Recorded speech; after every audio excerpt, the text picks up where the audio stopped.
Hello,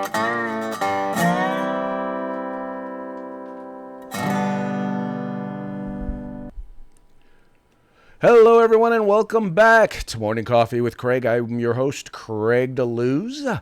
It's always a pleasure to be with you. This is where we talk about firearms policy, politics, culture, media, you name it. We're talking about it right here on Coffee with Craig. So please take a moment, like and share the program. And by the way, encourage your friends to do the same. Also, if you haven't already done so, please make sure to subscribe to us on YouTube and on Facebook. And in both cases, make sure you hit that notification button. That way you'll be notified as soon as we go live. And you can participate in the live chat as the program is taking place.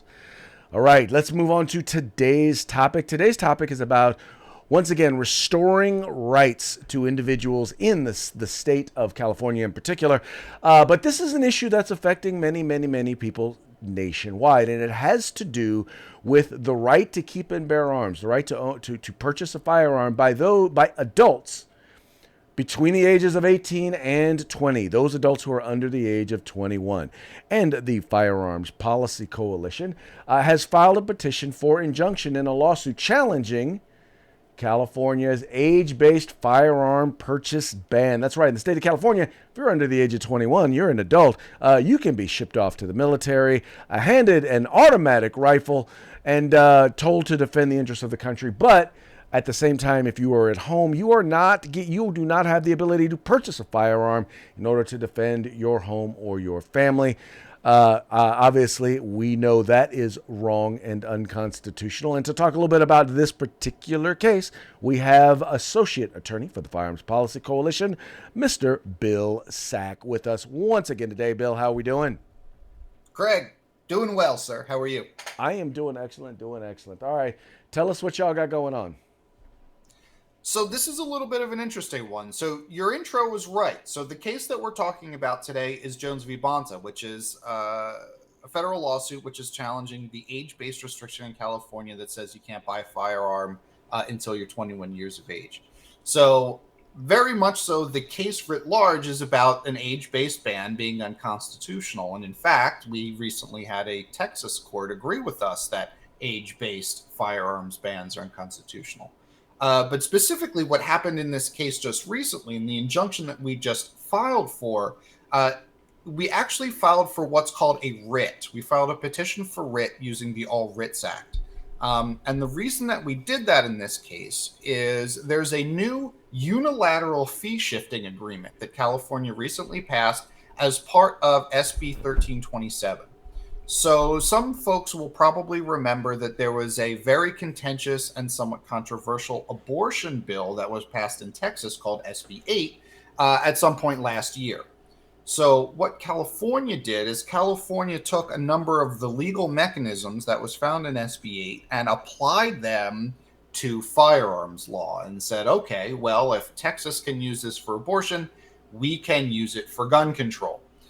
One of the most problematic and concerning elements of SB 1327, this new California law that they put in effect this year, is a unilateral fee shifting agreement. And what it essentially creates is it creates this kind of sword hanging over the head of any, not only individuals that choose to file challenges to gun control in California, but also their attorneys. That if the individuals or the attorneys or even the attorneys' law firms, if the case is, any part of the case is dismissed against the individual who brought the suit challenging the gun control legislation, that fees and costs can be awarded against them. And so not only the individuals, but the attorneys and their firms can be liable for potentially tens or even hundreds of thousands of dollars in legal fees, simply because they had the audacity to challenge California gun control. So this is a big problem, and we need to have it resolved in the courts in any of the cases that we are bringing current gun control challenges in California for all of the obvious reasons.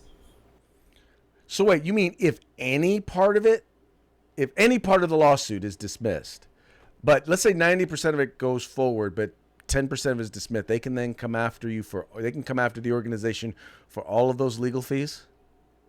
Yes, exactly. So what the fee shifting did was it said that anytime the government is a prevailing party, and what they define prevailing party as is a party in which any part of the plaintiff's claims are dismissed. And so you're right, Craig. It's not uncommon for a complicated piece of federal legislation or litigation rather to have like multiple claims, right? So we could challenge gun control based on 3 or 4 different arguments.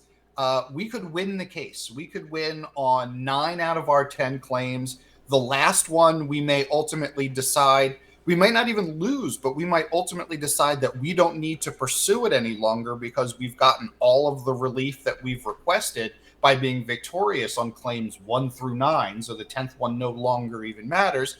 And so the 10th one gets dismissed. Well, that triggers the fee shifting agreement in SB 1327. And now the individual plaintiffs and the attorneys are potentially liable for all of the fees and costs associated with that litigation. So it's a really big problem. It has multiple constitutional infirmities that we are hoping to suss out in this case and a number of other California cases that we're working on. But it's something that we absolutely need the courts to start to step in and speak on before we can move forward with the bulk of our California litigation agenda. Well, and what's interesting is in the state of California, when it comes to just other, well, most frivolous lawsuits, which California is the home of frivolous lawsuits, these very same people who are pushing this have voted against the idea of this sort of fee shifting when it comes to most frivolous lawsuits. Like we had an example where, I mean, you had people who were basically disability attorneys who were going and were threatening and were suing small businesses, minority-owned businesses, and even if it turned out to be frivolous, they had no recourse in terms of how to go after these attorneys. So, but for some reason, when it comes to the Second Amendment and the government, when it comes to standing up for the Second Amendment and the government, all of a sudden now they want to shift the burden back onto the person who's just trying to fight for their rights. Right. And it's structured in such a way that it only shifts in one direction. There's no opportunity for the average individual who's victorious on a constitutional claim saying that the state of California has infringed upon their Second Amendment or other amendment rights, for them to recover fees and costs under this 1327 fee shifting agreement. It only affects the government and only cuts in the direction of the government. And again, with this prevailing party definition, even under circumstances where a settlement is reached, and a settlement in which the plaintiffs receive everything that they want and the government admits fully that they are doing something wrong and that they're going to change their behavior, frequently the whole reason to enter into a settlement to begin with is to stop the necessity for the litigation to move forward, which means that the case ultimately, very frequently, gets dismissed out because a settlement's been reached. Well, now we can't even do that. Because if we reach a settlement and the government admits that they're doing something wrong and we settle with them to get them to change their behavior, we can't dismiss the case, because if we dismiss the case, now we're subject to the fee shifting agreement, and the state can go after our plaintiffs and our attorneys for having the gall to challenge, His Highness Newsom and Bonta in court. Well, and now, what sort of effect do you think? Let's say this thing stays in place. What sort of effect do you believe this has on 2A litigation in the state of California? Well, there's no question that it's chilling. I mean, there's no question. I mean, litigation like this that can take months, if not years, can ramp up legal bills in the hundreds of thousands of dollars. So you have to imagine here that now not only are individuals who want to challenge to restore their own Second Amendment rights, they need to be able to pay their own attorneys or work with a nonprofit group like FPC in order to represent them. But now, in the event that any part of their case is dismissed out for any reason, they face personal liability for hundreds of thousands of dollars by the state of California. So it's going to have an obvious chilling effect. People are going to be nervous about bringing these challenges to fight this ridiculous gun control, because it has the prospect of being completely personally, financially ruinous. Well, and for organizations like FPC or like SAF and organizations who, organizations that are filing these lawsuits, they have to be very, very, even more selective. And trust me, FPC is very selective in the sorts of cases that it takes and it files. But then you have to be even more selective, knowing that you're probably going to wind up having to pay the government's legal fees in the event that this thing even partially does not go the way you anticipate it to go.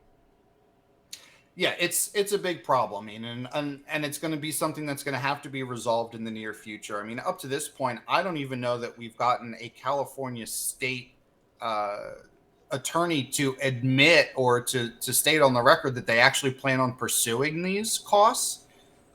Because I think they know that this cost shifting and fee shifting provision has lots of constitutional problems. And so they've kind of kept a very hands-off position on this and said, well, we can't take any position in any direction on this because we have no authority to do so. But ultimately, yeah, the courts are going to have to step in here and do something. I mean, it speaks to not only people's Second Amendment rights, but their ability to petition for redress against the government. Their First Amendment rights. There's all sorts of problems here that you can't swing a $500,000 hammer over the head of anybody that wants to try to restore their constitutional rights and say, well, in the event that you lose or, even lose a little bit, we're going to ruin your entire life. So if you better really want to bring those challenges, you better really want those rights. Wow. That is you're right. That is beyond chilling. So where is this right now, and what can we expect next? So we're waiting for the court to rule on this petition. The state will have an opportunity to respond, and then we will see at some point the court make a decision here. So the case is currently up on appeal, but we have essentially said that we cannot move forward with the case until this fee shifting issue is addressed. And that's why we filed this petition for writ using the All Writs Act, which is basically a way for us to step in and, ask the court to make a intermediate ruling on somewhat of a side issue from the main issue, which, let's remember, the reason that we brought this case to begin with is because California is infringing on the rights of young adults throughout the state and trying to completely disenfranchise them from their right to acquire firearms until they're 21, which is an arbitrary number that they've made up. But hopefully the court will speak on this petition soon, and we can get this fee shifting, this threat of fee shifting put to bed once and for all, and then the case itself can move forward on the merits. Excellent. How can folks follow the work that you are doing for the Firearms Policy Coalition there in the legal realm? Sure. So firearmspolicy.org is our main website. That will take you to our main splash page where you can become a member. You can sign up. You can send us lots of money that we turn into lots of lawsuits. You are welcome to please check out all of the legal cases that we are involved in on behalf of the people at fpclegal.org, or just click on the legal action tab. From there, you can see all of the cases that we're involved in broken down geographically, as well as the current events in each of those cases broken down chronologically. Phenomenal, sir. Phenomenal. Once again, thank you so much for all of the work that you do, that you and the folks at the legal team there at the Firearms Policy Coalition are doing. Especially lately, like I said, I say this all the time. You guys have been doing the yeoman's job. You guys, so we appreciate it, and I know that our viewers appreciate it as well. Well, we're very blessed to do what we do, Craig, and I have a feeling we're going to have a bunch more lawsuits to be talking about in the near future too. So you and I are going to be busy. I'm looking forward to it, sir. Looking forward to it. Ladies and gentlemen, Mr. Bill Sack. All right, folks, like he said, look, this work does not take place without you, without your support. So the first way in which you can support the organization is by becoming a member. That's right, become a member of the Firearms Policy Coalition. Folks, it is real simple. All you got to do is go to joinfpc.org. That's joinfpc.org. Everything that you need to become a member is right there. As I always like to say, either you're a part of the solution or you're part of the problem. Don't be a part of the problem. Become a member today. Now, another way in which you can support the Firearms Policy Coalition, and by the way, get some cool looking swag out of it, is to go to FPC Gear. It's fpcgear.com. It is the place to go to get all of your cool Pro 2A swag. We have hoodies, we have t-shirts, we have things for men and for women. We have also have we have hoodies, we have t-shirts, we have all sorts of other stuff, coffee mugs, things that you will enjoy. And the best part about it is every dollar that you spend at fpcgear.com goes right back into the fight for our right to keep and bear arms. So you can support the Second Amendment and you can look good doing it. That's fpcgear.com. All right, folks, that's going to be it for this edition of Coffee with Craig. We very much appreciate you tuning in. We appreciate you liking and sharing the program and encouraging your friends to do the same. Remember, this is a fight for our civil rights. Got to use them or you're going to lose them. You guys take care. If you like our videos, follow, subscribe, like, and share.